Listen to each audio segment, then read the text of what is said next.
So I just wanted to make a quick video about the estate sale. This is part two. This guy that we purchased land from, I got 8 acres of land. It starts up there at that live oak tree that we all see, and we go all the way into the back, past these trees back there. Let me see if I can blow it up. No, I can't do it. Past the trees back there and beyond. When he sold me this land, he told me it was 6 acres of land for 17.5. I said, okay, I'll take it because I'm dead in the middle of the lot. I'm not on the corner. I'm not down at the end. I'm dead in the middle. I told Kate, I told my husband, I think it's a little bit more than 6 acres. So we walked it, and I have like one of these walking things that I use at people's houses for my cleaning service to tell me exactly the square foot that I'm actually cleaning, not what they tell me. I want to go by what my machine is telling me. So I walked the whole perimeter from the corner lot down there all the way straight down to where I had to go. That bitch came out to 7.89. Let's just say 8 acres of land, okay? Now, with that saying, Junior sees me up. With that saying, this man bought in an estate sale. The fifth generation grandson had no idea what his great, great, great, great grandmother was sitting on.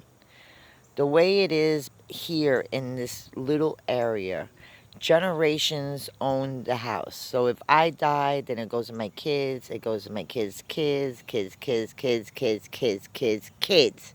Okay? If they have no children, I have to leave it to someone.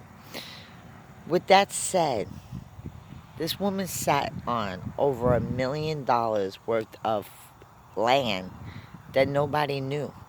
The child, the grandson, sold it for $50,000 to this man. Rural land, gotta clear it off, clear land, blah, blah, blah. He basically stole it underneath their feet. This land clearer came in, cleared off all the land, took all the trees, didn't do much of the grading. He gave you a ½ acre graded for you to pull your car in and whatever, but then left all the junk around. What me and my husband done in a year and a half out here is more than any of one of them done. A lot of people have defaulted on their land. As for our situation, the man knew that we were busted, disgusted, literally living in an RV park, stuck out here because our truck was giving us issues. We came across the man. He said we could leave the RV park, come out here, live on the land, do what you got to do. This is your land. We don't want it back. Take it. Because knowing what my dreams, my vision board, blah, blah, blah. 17,500. I dropped him $5,000 for the first year right up front. Okay, no bullshit, okay? Because that made sure that I had secured at least 2 acres of that land out there, or 4 acres really of that land out there. And that portion of land up there is only 3.57 acres. So I paid out for the full 1 year up front. $300 for the closing fees and $50 to hold the land, a deposit on the land, $50. You can't beat that. You're not going to find that anywhere with anybody. He also does land financing, so I pay him the $395 is what my portion of the payments are. I give him $450 because at the end of the year, that extra $50 is equaling up for you towards your next year of payments and then your next year of payments. So in 2 years, I'll be literally paid off. So with the $450 that I sent him, I'm trying to get the money faster. You know what I'm saying? I'm trying to get this land faster because I see that he quickly, if you default within a month, he wants to steal your land back. And I told his wife, it's the COVID-19, nobody's working, you can't evict me. if you're gonna evict me, you gotta evict in a business, because the first lot is a commercial business and the second lot is my residential. But I don't put the second mailbox out there because we have to create a driveway, which that's what we're doing back there. The man never gave us a driveway. He literally thought that this whole thing was one lot. But when I went to the town to get the mailbox, they told me, no, ma'am, this is two lots, and he can't sell it to you as one lot. So they send the paperwork to his lawyer. The lawyer literally had to give me a deed for this lot too. It's still 17.5 for two lots, you dumb fuck. But anyway, he sold this estate. There's a house down there on the corner. There's a white house on the corner. And there's a chimney on this side of my section of land. And there's a house on the corner, like right here. And then the road right here, and separates. And then there's a house over here. So this house that was over here, was their backyard, basically. There was a dump pile of old bottles. All the bottles you see in my shed, I got off this land. Some of them I got in other places, but majority are off this land. One. And then I had the well dug. He only went down 100 feet. When he hit 75 feet, he's like, oh God, I have a problem. I don't know what's wrong. Shut the well. Shut it down. Shut it down. Shut it down. You're not going to believe this, folks. At 75 feet, he went underground, opened up an aquifer system. The 1,000-gallon tank that they bring through to make the drill wet, to make the ground wet so the drill could go in there and make the hole or whatever.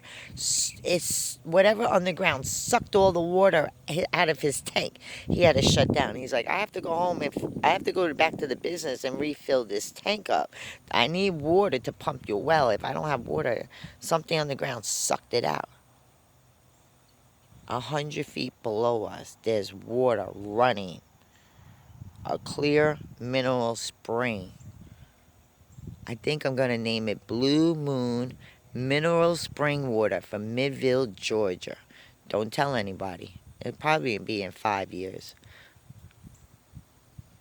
I know this land is blessed. I knew it from the minute I seen it. The problem is, I need to have the funding to do whatever I want to do on this land. I have piglets for sale. I have 2 piglets that I don't want to get rid of, but I have to. And, excuse me, and with Stubbs, I don't know if he's going to accept.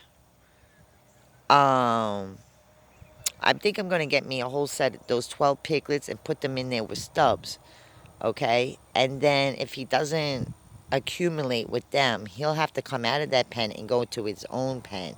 And with Junior, I want to get 2 little piglets for him so he has some friends, because he's starting to be destructive and he wants to break out. And I'm his only friend right now, and it's not unfair to him. And create the driveway so I can put the second mailbox out.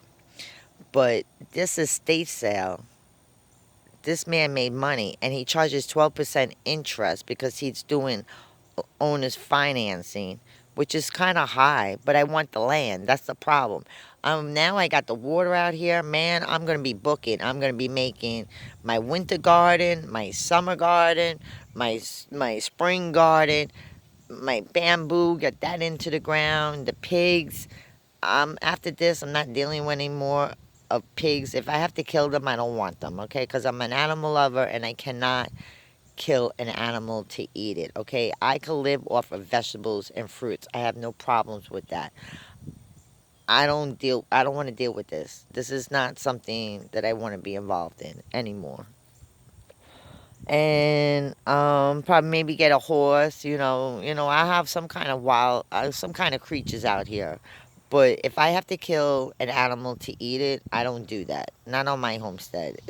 I just don't believe in it. I believe they're all God's creatures and they shouldn't be eaten. And I never seen on God's table Jesus' last meal, hamburgers and steaks and pork chops.